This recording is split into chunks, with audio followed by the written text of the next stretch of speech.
When we offer prayer, what is our state of mind? See,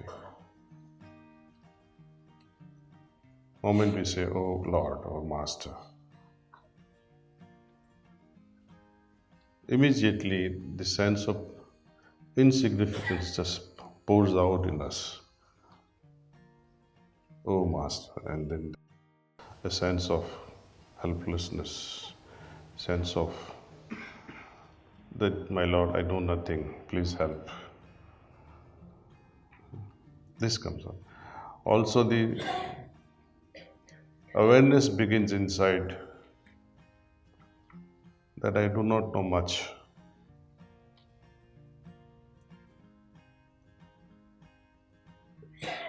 You are addressing him, telling him, "You are my goal. These are the things which bothers me and can't, because of which I am not able to progress," which is a fact of life. That the desires that we entertain, they become the stumbling block. And then we also refer to him and say, "Thou art the only God and power to bring us up to that stage."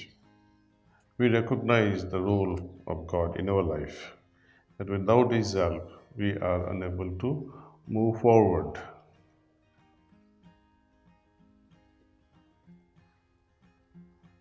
Though we often pray, regularly pray, somehow we think we are praying for myself as an individual. Though it is clearly mentioned, we are yet but slaves of wishes.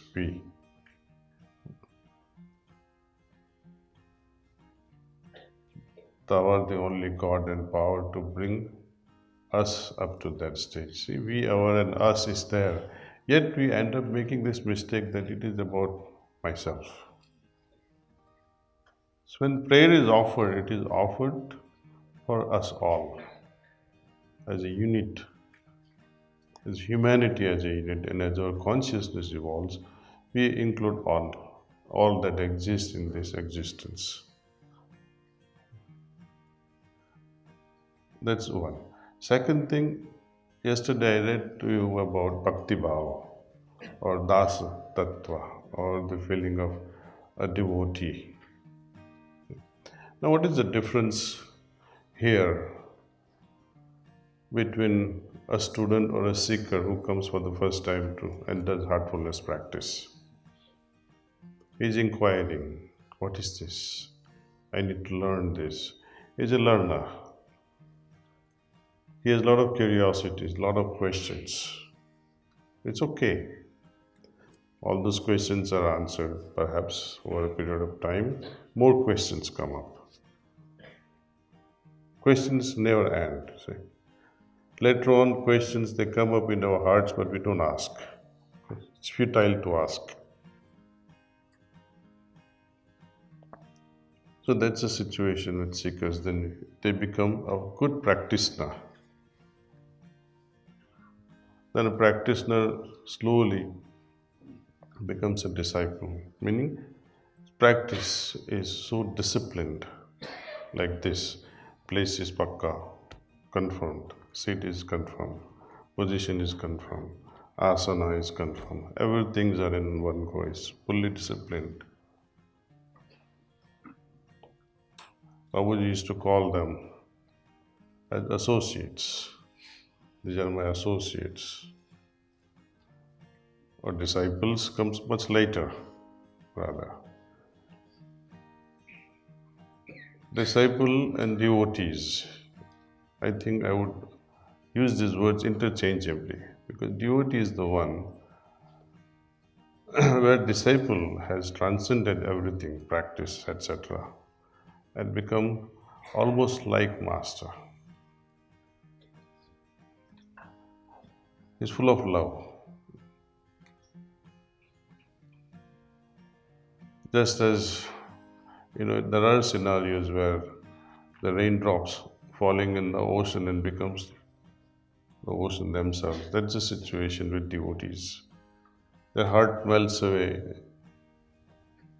in God. They are true devotees.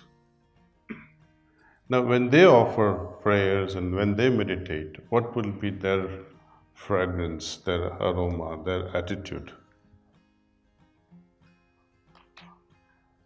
They wait anxiously. In fact, that waiting itself becomes meditation for them. And when the actual time comes for meditation, it's like a quantum leap. It's like a rocket launched straight up.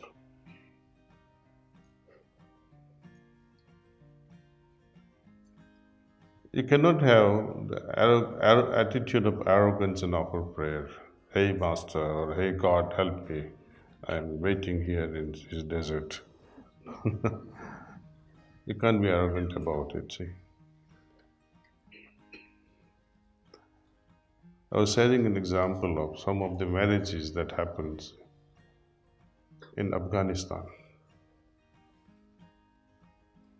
If the girl is unwilling to marry, they'll abduct her on the horses. They'll take her away from the village and force her to marry, otherwise, she'll be slaughtered. In real love, what happens? You go on your knees and beg, please, would you please marry me? And you give a rose or a ring. You don't put a ring around her neck and say, you better marry me, see. There is a difference, you see, that's one attitude where you are treating the other like an animal. Be my slave or whatever. And the other one is, I become your slave. Would you marry me? See, that attitude changes and that makes all the difference in a real civilization. The spiritual civilization, it has its own etiquette. You're no longer a slave or nobody is a slave. Both are equals. No master would think as a abhyasi as a subordinate. If he does think like that, he is not a master. You can shun him. So attitude is very important, very receptive in the beginning.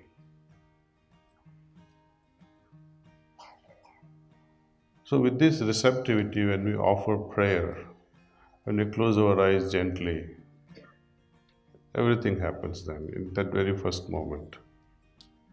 And then rest is just to receive whatever is the exchange happens. Make a note of it in your diary, and that's all. After meditation is over, pay attention to your inner condition and try to hold on to it as much as you can. That becomes your history then, see. And then you wait for another sitting, another meditation, and another meditation. Life goes on, see.